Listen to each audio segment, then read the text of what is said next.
अरे यार कितनी गर्मी हो रही है। एक तो इतनी मुश्किल से संडे आता है, ऊपर से इतनी गर्मी। अरे नेहा, सुन रही हो? हाँ जी, एक मिनट, अभी आई। हाँ जी, बोलिए। अच्छा, एक मिनट, मत ही बोलिए। मुझे पता है आप क्या बोलने वाले हैं। आपको यही बोलना होगा कि आपको दाल चावल खाना है, तो आपको ऐसा बोलने की कोई ज़रूरत नहीं है, क्योंकि मैंने आपके लिए आज पनीर के कोफ्ते, नूडल्स और छोले भटूरे बनाए हैं, तो आपको वही खाना होगा। क्या? अरे इतनी गर्मी में ये सब कैसे पेट में पचेगा भाई? मुझसे तो ये सब नहीं खाया जाएगा। अच्छा, तो आपसे इतनी गर्मी में ये सब खाया नहीं जाएगा, और मैंने इतनी गर्मी में ये सब बनाया, वो वो तो आपको नहीं दिख रहा। अरे यार, कम से कम घर में तो सीधा साधा खाना खा लूं। ऑफिस जाता हूँ रोज, बाहर का तड़कता भड़कता मिर्च मसालों वाला खाना खाता हूँ। और कम से कम घर में तो ढंग का खाना खा लूं। मुझसे नहीं खाया जाता, ये सब नहीं खाना मुझे। जी वो तो ठीक है, पर आपके बच्चों को कैसे समझाऊं ये बात मैं? वो तो बड़ी बड़ी डिमांड करते हैं, मानो जैसे रेस्टोरेंट में बैठे हूँ। मैं आपकी सुनूं या फिर आपके बच्चों की? अगर बच्चों की पसंद का बनाती हूँ कुछ तो आप मुंह फुला लेते हैं, और अगर आपकी पसंद का कुछ बनाती हूँ तो वो मुंह फुला लेते हैं। अरे मैं तो फंस गई हूँ तुम लोगों के चक्कर में। सभी लोग डाइनिंग टेबल पर होते हैं। नेहा सभी के लिए खाना बनाकर लेकर आती है, जो उसने बड़े प्यार से बनाया था, जिसे देखकर बच्चे बहुत ज्यादा खुश होते हैं। अरे मम्मी वाह, पनीर कोफ्ता! सच में मम्मी, आप दुनिया की बेस्ट मम्मी हो। आपको पता नहीं कैसे पता चल जाता है कि मेरा क्या खाने का मन कर रहा है, और आप वही बना देती हो। अरे मुझे मेरे बेटे की पसंद का नहीं पता चलेगा तो फिर किसे पता चलेगा? तू तो मेरी आंखों का तारा है बेटा। तुझे पनीर के कोफ्ते बहुत पसंद है, ये मैं जानती हूँ, इसीलिए आज स्पेशली मैंने तेरे लिए वही बनाया है। अरे वाह मम्मी, आपने छोले भटूरे बनाए। Thank you so much mummy. मेरा ना बहुत दिन से छोले भटूरे खाने का मन कर रहा था, और देखो आज आपने बना दिया। Thank you so much mummy, आप दुनिया की बेस्ट मम्मी हो। अरे बेटा, इसमें थैंक यू कहने की क्या बात है? मैंने तो ये सब तुम लोगों के लिए बनाया है। जी भर के खाओ जितना खाना है। हाँ, तुम तो बस अपने बच्चों को खाना खिला देना, मेरे लिए कुछ मत बनाना। अरे अब क्या हो गया जी, गुस्सा थूक दो। एक बार खाकर देखो, खाना काफी टेस्टी बना है। नहीं, मुझे नहीं खाना। एक बार खाकर तो देखो। हाँ पापा, खाना ना वाकई बहुत अच्छा बना है। एक बार आप खा कर देखो, आपको अच्छा लगेगा। बहुत टेस्टी है पापा, बहुत टेस्टी है। नहीं बेटा, तुम ही खा लो अपने पनीर कोफ्ते, मैं तो पानी से काम चला लूंगा। अरे पापा, आपको पनीर के कोफ्ते नहीं खाने तो मत खाओ, ये छोले भटूरे खा के देखो, बहुत अच्छे हैं। ट्राई तो करो पापा, मम्मी ने वाकई में बहुत अच्छे बनाए हैं छोले, और भटूरे तो लाजवाब है, एकदम दुकान जैसे। नहीं बेटा, तुम खा लो। अरे अब छोड़ो भी, आप क्या छोटे बच्चों की तरह मुंह फुलाकर बैठे हुए हैं? आ जाओ, साथ में खाना खाते हैं। अरे मुझे नहीं खाना तो नहीं खाना, एक बार बोल दिया ना, मेरा पेट भरा हुआ है। मुझे एक गिलास पानी दे दो बस। लोकेश वहाँ से गुस्से में बस पानी पीकर चला जाता है, जिसे देखकर नेहा काफी दुखी होती है और लोकेश के पीछे पीछे उसके कमरे में जाती है। अरे ऐसा भी क्या हो गया जी, जो आप ऐसे गुस्सा हो रहे हैं? खाने के बीच में उठकर आ गए, कुछ तो खा लो। तुम तो बस अपने बच्चों की डिमांड देखो, मेरी तरफ देखना भी मत। अरे उनकी डिमांडें पूरी करती रहो तुम, मैं तो कुछ हूं ही नहीं। दाल चावल रोटी मांगी थी, वो नहीं बना तुमसे, जैसे कोई चांद सितारे मंगवा लिए हो। क्या आप भी बच्चों की तरह जिद कर रहे हैं? मैं अगर दाल चावल रोटी सब्जी बना दूंगी तो आपके बच्चे नखरे करते हैं, अगर मैं कुछ हाई फाई बना दूं तो फिर आप नखरे करते हैं। आखिरकार जाऊं तो जाऊं कहाँ? तुम लोगों के चक्कर में मैं हमेशा बीच में पिसती रहती हूँ। ठीक है, तुम यहाँ से चली जाओ, मेरा पेट भरा हुआ है, मुझे कुछ नहीं खाना। अरे अब मान भी जाओ, आ जाओ ना खाना खाने। मैंने बोल दिया ना, मुझे कुछ नहीं खाना। ठीक है, तो मैं जा रही हूँ, आप रहो मुंह फुलाकर और इस कमरे में पड़े रहो। नेहा वहाँ से गुस्से में चली जाती है। लोकेश मन ही मन अपनी माँ को याद करता है। 20 साल पहले लोकेश अपनी माँ को भी ऐसे ही तंग किया करता था। उस वक्त उसे ये घर का खाना नहीं बल्कि बाहर का हाई फाई खाना ही खाना होता था। सादे खाने से तो उसे मौत आती थी। लोकेश अपनी पुरानी यादों के बारे में सोचता है कि कैसे उसकी मासी माँ उसका इंतजार किया करती थी और अपने हाथों से खाना खिलाया करती थी। बेटा लोकेश, स्कूल से आ गया तू? हाँ माँ, मैं स्कूल से आ गया। आज तो बहुत गर्मी है माँ। हाँ बेटा, ये बात तो तूने ठीक बोली, आज बहुत ज्यादा ही गर्मी है, इसलिए मैंने आज तेरे लिए बिल्कुल सादा खाना बनाया है, दाल चावल रोटी। अरे क्या माँ, आपने क्या ये गरीबों वाला खाना बना दिया? कभी तो कुछ स्पेशल बना दिया करो। कितने दिन हो गए रोज दाल चावल खिलाते जा रही हो, मैं बोर हो चुका हूँ। आप तो मेरे टिफिन में भी दाल चावल ही डालती हो माँ। और मेरे सारे दोस्त मेरा मजाक उड़ाते हैं कि देखो लोकेश कितना गरीब है, रोज दाल चावल लेकर आता है। अरे बेटा, ऐसी बात नहीं है। तो कैसी बात है माँ, आप रोज रोज मेरे को ही गरीबों वाला खाना क्यों बना कर देती हो? मैं तेरे लिए हाई फाई खाना तो बना दूंगी, पर इतनी गर्मी में तू बीमार हो जाएगा बेटा। वो खाना इतनी गर्मी में पचेगा नहीं, और तो और वो शरीर के लिए बिल्कुल भी अच्छा नहीं होता बेटा। तो क्या अच्छा होता है? बेटा, हमारी बॉडी के लिए दाल चावल सब्जी बहुत अच्छी होती है।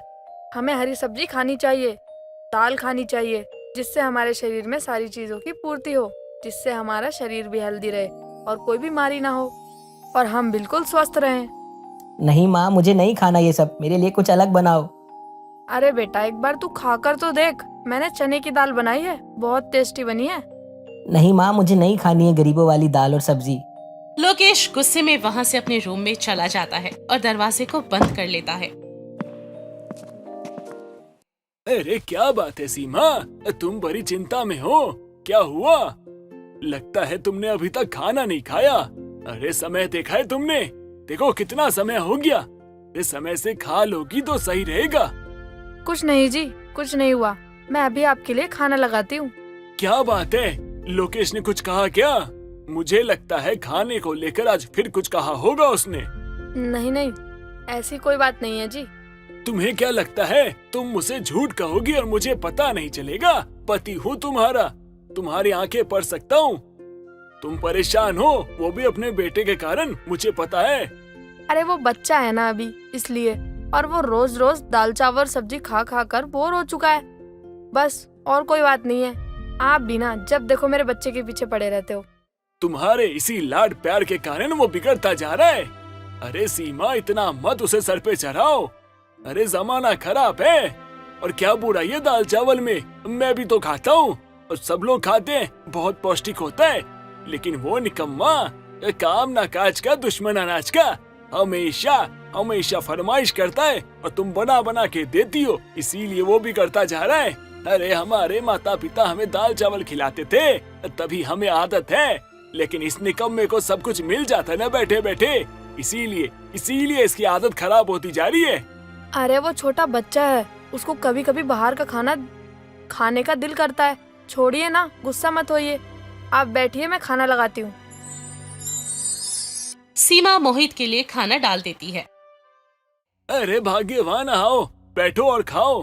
अरे सुबह से तुमने कुछ नहीं खाया है? अरे लोकेश ने अभी तक कुछ नहीं खाया है, और जब तक वो भूखा रहेगा तब तक मैं कैसे कुछ खा सकती हूँ? अरे पहले खुद के शरीर पे ध्यान दे दो, बेटे की तो बाद में सोच सकती हो। अरे बुढ़ापे में ना कोई काम नहीं आएगा, शरीर काम आता है। अभी से ऐसा करोगी तो आगे क्या होगा? मैं माँ हूँ जी, आप नहीं समझ पाओगे इस बात को। अगर मेरे बच्चे ने कुछ नहीं खाया होगा तब तक मैं कैसे कुछ खा सकती हूँ? अरे मैं तुमसे जीत नहीं सकता। जाओ अपने बेटे को देखो, बुला के लाओ उसे। सीमा लोकेश के कमरे में जाती है और उसको मनाती है। नहीं मम्मी, मैं नहीं खाऊंगा ये सब। अरे बेटा, तू तो मेरा अच्छा बेटा है ना, अच्छे बच्चे ऐसे तो नहीं करते। आ जाओ, खाना खा लो, नहीं तो पापा डांटेंगे, पापा गुस्सा करेंगे। क्या मम्मी, आप हर बात पे पापा को बता देती हो? ठीक है, मैं आ रहा हूँ, आप लोग चलिए। लोकेश ये सब कुछ मन ही मन सोच रहा होता है, तभी उसका बेटा अनिकेत उसके पास आकर बोलता है। पप्पा पप्पा, आप खाना क्यों नहीं खा रहे? आओ ना हमारे साथ खाना खाओ। आप हमारे साथ खाओगे ना, हमको अच्छा लगेगा। मुझे ना भूख नहीं है, इसलिए तुम लोग खा लो। ठीक है पप्पा। बचपन के दिन भी कितने अच्छे थे। माँ हमको मनाती थी और अपने हाथों से खुद खाना खिलाती थी। लोकेश अगले दिन ऑफिस के लिए जाता है और नेहा भी उसका ख्याल रखती है। सुबह सुबह नेहा ने उसके टिफिन पैक करने में सादा खाना ही रखा था। ठीक है, थैंक यू नेहा, तुम मेरा इतना ख्याल रखती हो। और सॉरी, कल के लिए मैंने कुछ ज्यादा ही ओवर रिएक्ट कर दिया। अरे इसमें ख्याल रखने वाली क्या बात है? और मुझे भी पता है कि कभी कभी आपका मूड खराब हो जाता है, और वैसे भी जब मेरा मूड खराब होता है तो आप भी तो मुझे झेलते हो, तो क्या मैं नहीं झेल सकती? लोकेश ऑफिस चला जाता है। शाम को जब वो वापस आता है तो देखता है कि दरवाजे पर उसकी माँ खड़ी है। लोकेश खुशी से पागल हो जाता है। माँ, तुम यहाँ कैसे? क्यों, मैं नहीं आ सकती क्या? अरे नहीं माँ, मेरा मतलब वो नहीं था। आपको देखकर मैं बहुत खुश हो गया एकदम। अचानक कैसे आना हुआ? अरे भाई, मेरे बेटे का घर है, मैं जब चाहूँ तब आऊँ। हाँ हाँ माँ, बिल्कुल। आप जब चाहो तब आओ, आप ही का घर है। लोकेश को जानी पहचानी सी खुशबू आती है। क्या बन रहा है नेहा? आप बताइए जी, क्या बन रहा है? मुझे तो खुशबू जानी पहचानी लग रही है। लग रहा है आज माँ ने खाना बनाया है। हाँ बेटा, मैंने खाना बनाया है। नेहा ने मुझे फोन करके सारी बात बताई और मैं तुरंत तेरे लिए चली आई। और मैंने तेरे मनपसंद के दाल चावल भी बनाए हैं। लोकेश खुशी से झूम उठता है। Thank you mom. कितने दिन हो गए थे आपके हाथ के दाल चावल खाए हुए। आज तो कसम से मजा ही आ गया। अरे बेटा, इसमें थैंक यू बोलने वाली क्या बात है? हाँ मम्मी जी, ये बिल्कुल ठीक बोल रहे हैं। माँ का तो फर्ज होता है कि अपने बच्चों का मनपसंद खाना बनाकर खिलाए। अरे बहू, तुमको पता नहीं है ये बचपन में कितना नखरीला था। उस टाइम तो इसे सादा खाना खाने में मौत आती थी। क्या मम्मी जी, आप पक्का मेरे साथ मजाक कर रही हैं?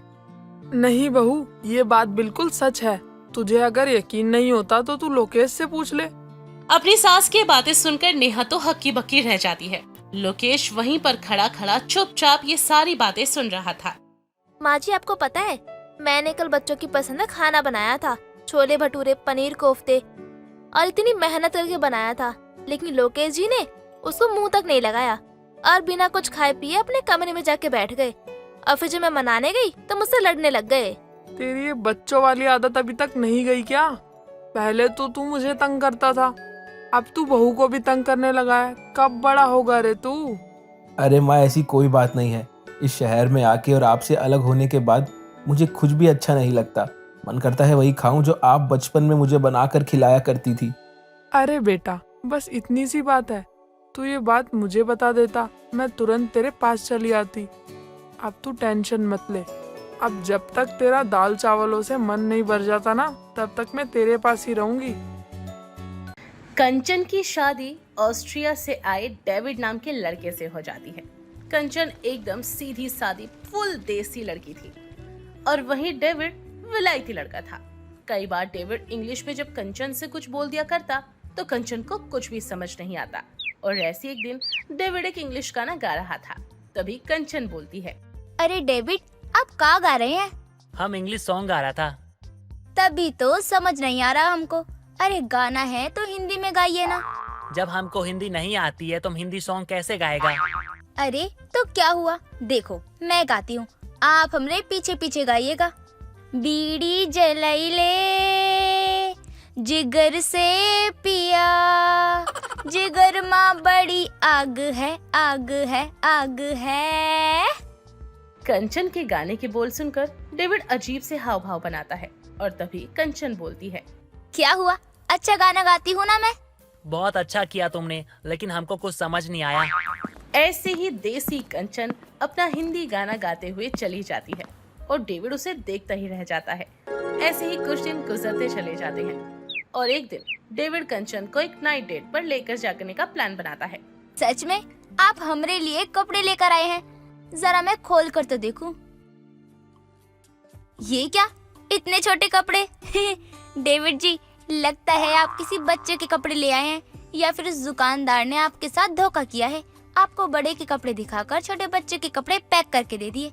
चलिए आप हमरे साथ, हम अभी के अभी इन कपड़ों को बदलवा कर लेकर आते हैं। ये कपड़ा छोटा नहीं है, बल्कि हम छोटा लेकर आया है, क्योंकि हमको छोटा कपड़ा अच्छा लगता है और यहाँ पर सब छोटा कपड़ा पहनते हैं, लेकिन तुम ये साड़ी पहनती हो, इसीलिए हम ये छोटा कपड़ा लेकर आया तुम्हारे लिए। अब तुम यही छोटा कपड़ा पहनकर हमारे साथ डेट पर चलना। हम वहाँ घूमेंगे, खाएंगे, पियेंगे और मजा करेंगे। क्या बाहर चले? पर मैं तो सारा खाना घर पर ही बना चुकी हूँ। दाल भात, भुजिया, चोखा, रोटी सब कुछ बना दिया है मैंने, और आप कह रहे हैं कि बाहर चले। क्या ही जरूरत है इतना पैसा बाहर लगाने की, जब घर पर ही मैंने इतना कुछ बना लिया है। और रही बात ये कपड़े पहनने की, तो इतने छोटे कपड़े नहीं पहनती मैं, मुझे तो बहुत शर्म आती है। कांचन, ये शॉर्ट ड्रेस होती है, ये ऐसे ही होती है, यही पहन के चलना तू मेरे साथ। देखिए, मैंने सारी बात तो आपको बता ही दी है। वैसे भी घर में बने खाने का अनादर नहीं करना चाहिए। मैं नहीं जाऊंगी, आपको जाना है तो आप शौक से जाइए, और ये कपड़े भी आप ही पहन लीजिए। मैं तो मजे से थाली में दाल भात चोखा परोसकर देसी घी डालकर हाथों से खाऊंगी। कंचन की गंवार बातें और देसीपन देखकर डेविड का तो सारा मूड ही स्पॉइल हो जाता है और वो अपने कमरे में जाकर बैठ जाता है। पर कंचन को कुछ भी समझ नहीं आता। धीरे धीरे ऐसे ही दिन गुजरते चले जाते हैं। देसी कंचन का विलायती पति अपनी पत्नी को बदलने की बहुत कोशिश करता है और कंचन डेविड की सारी बातों पर अपने देसीपन की सफेदी पोत देती है और जैसे तैसे वक्त गुजरता रहता है। और ऐसी एक दिन डेविड अपने बालों को स्काई ब्लू कलर के हाईलाइट करवाकर घर पर आता है और घर जाकर कंचन को दिखाता है। कंचन डेविड के हाईलाइट किए हुए बालों को देखकर बोलती है, अरे डेविड जी, आपके बालों को क्या हो गया? अरे ऐसा लग रहा है जैसे आपके बालों की जगह आपके सर पर मोर के पंख निकल आए हैं। अरे आपके असली बाल कहाँ चले गए? कहीं आप गंजे तो नहीं हो ना? आपने नकली बाल तो नहीं लगवा लिए हैं? अरे अगर लगवाने ही थे तो काले रंग के लगवाते। ये क्या है? कंचन, इसको हाईलाइट कहते हैं। इसको करवाने से आदमी अच्छा लगता है और हम अच्छा लग रहा है, इसलिए हमने करवाया है। हम तो सोच रहे हैं तुम्हारा भी ना रेड और ब्राउन करवा देंगे। क्या लाल भूरे बाल? ना ना ना ना ना ना, मुझे नहीं बनना कोई लाल भूरी वाली अतरंगी औरत। अरे मेरे बाल जैसे भी है ना बहुत अच्छे हैं। ये सब करके मुझे अपने बालों को नुकसान नहीं पहुंचाना है। यार कंचन, ऐसी बात नहीं, आजकल सब करवाते हैं, इसलिए हमने भी करवाया है और तुम भी करवा लो। तुम ये क्या गंवारो जैसा अपने मांग में सिंदूर भर लेती हो? अरे अच्छा नहीं लगता है इतना सिंदूर भरना। एक असली पतिव्रता पत्नी करती है। अरे शादीशुदा पत्नी की निशानी होती है मांग में सिंदूर भरना। ये आजकल की औरतें तो बस दिखावा करती हैं, जरा सा सिंदूर लगाकर उसे भी बालों में छुपा लेती हैं। और साड़ी पहनना तो हमारी भारतीय संस्कृति का प्रतीक है, इसीलिए साड़ी पहनने पर कभी शर्मिंदगी महसूस की ही नहीं है, बल्कि मुझे तो गर्व महसूस होता है। और रही बात संस्कारों की, तो मेरे संस्कार तो बहुत अच्छे हैं। अंग प्रदर्शन वाले कपड़े पहनकर मैं लोगों को अपनी तरफ आकर्षित नहीं करना चाहती हूँ। मैं जो हूँ, जैसी हूँ, बहुत अच्छी हूँ और अपने पति की बहुत इज्जत करती हूँ। अपनी बात बोलकर कंचन तो वहाँ से चलती बनती है, पर कंचन की आधी बातें डेविड को समझ आ जाती हैं और वो आधी नहीं समझ पाता। दिन बीतते हैं और देसी कंचन और विलायती डेविड की जीवन की ये रेलगाड़ी ऐसे ही चलती जाती। और ऐसे ही डेविड के कुछ फ्रेंड्स डेविड और कंचन को एक पार्टी में इनवाइट करते हैं। डेविड कंचन के साथ पार्टी में चला जाता है, जहां डेविड का दोस्त विलियम अपनी वाइफ लिली के साथ कंचन और डेविड से मिलने आते हैं। विलियम की वाइफ ने एक बहुत ही सुंदर सा शॉर्ट ड्रेस पहना हुआ था और वो विलियम को अपनी उंगलियों के इशारों पर नचा रही थी। ये देखकर कंचन अपने मन में बोलती है, ये गोरी लड़की तो इस गोरे लड़के को किसी चाबी वाले गुड्डे की तरह घुमा रही है। बताओ, पति को पति की तरह समझ ही नहीं रही है और एक मेरे पति है जिन्हें मेरी बातें समझ ही नहीं आती हैं। अगर मैं भी अपने पति को ऐसे चाबी वाला गुड्डा बनाकर घुमाऊंगी ना, तब जाकर मेरे पति को मेरी बात समझ आ जाएगी। कंचन इतना सोच ही रही थी कि तभी वहाँ पर डेविड जाकर विलियम और लिली की तारीफ करने लगता है, जिसे सुनकर कंचन को तो बहुत ही गुस्सा आता है और गलती से विलियम के हाथों से लिली की ड्रेस पर शैंपेन गिर जाती है और लिली को और भी ज्यादा गुस्सा आ जाता है और वो सभी के सामने विलियम को थप्पड़ मार देती है और साथ ही शैंपेन का भरा ग्लास भी उसके मुंह पर मारती है और पार्टी छोड़कर चली जाती है। अपनी पत्नी के इस बिहेवियर से विलियम का सर सभी के सामने झुक जाता है और ये सब देखकर कंचन डेविड की तरफ देखती है। कंचन डेविड को तुरंत ही घर लेकर आती है और तभी कंचन बोलती है, देख लिया ना आपने आपकी वो छोटे कपड़े वाली सहेली के संस्कारों को। अरे आजकल के जितने छोटे कपड़े रहते, विलियम जी से गलती से उसके कपड़ों पर कुछ गिर गया तो उसने सभी के सामने उन्हें तमाचा मार दिया। यही संस्कार होते हैं क्या? अगर यही संस्कार होते हैं ना, तो मुझे तो अपनी संस्कृति ही भाती है। डेविड जी, अरे गलती से अगर गिर गया तो वो बाथरूम में जाकर खुद को साफ सुथरा भी तो कर सकती थी ना। सभी के सामने थप्पड़ मारकर बेइज्जती करने की क्या ही जरूरत थी? और ऊपर से एक गिलास उनके मुंह पर भी मार दिया। क्या आप भी यही चाहते हैं कि मैं भी उसके जैसी बन जाऊं? नहीं नहीं, हमको ऐसा बीबी नहीं चाहिए। डेविड जी देखिए, मैं जानती हूँ कि आप विलायत से पढ़े हैं, वहाँ पर रहे हैं, आपको वहाँ की रीति रिवाज, वहाँ का रहन सहन बहुत अच्छा लगता होगा। लेकिन मैं दिल से एक भारतीय नारी हूँ जो भारत की पली बड़ी हूँ। मेरे लिए मेरे संस्कार और इज्जत ही सब कुछ है। इसीलिए मैं कभी भी अपनी संस्कृति को छोड़कर किसी और संस्कृति को नहीं अपना सकती, क्योंकि ये मेरे भारतीय होने पर तौहीन होगी। हम क्या हैं, कैसे हैं, इस बात का अंदाजा तो हमारे कपड़े या फिर हमारे पैसों को देखकर तो नहीं लगा सकते ना, बल्कि हमारे गुण और संस्कारों को देखकर ही लगाया जाता है। इसीलिए मैं हमेशा ही देसी बनकर ही अपने विलायती पति के साथ रहना चाहती हूँ। क्या आपको मंजूर है? कंचन की बात डेविड को समझ आ जाती है और वो जल्दी से कंचन को गले लगा लेता है। और उस दिन के बाद डेविड फिर कभी अपनी देसी बीवी कंचन को बदलने या फिर किसी भी चीज के लिए फोर्स नहीं करता।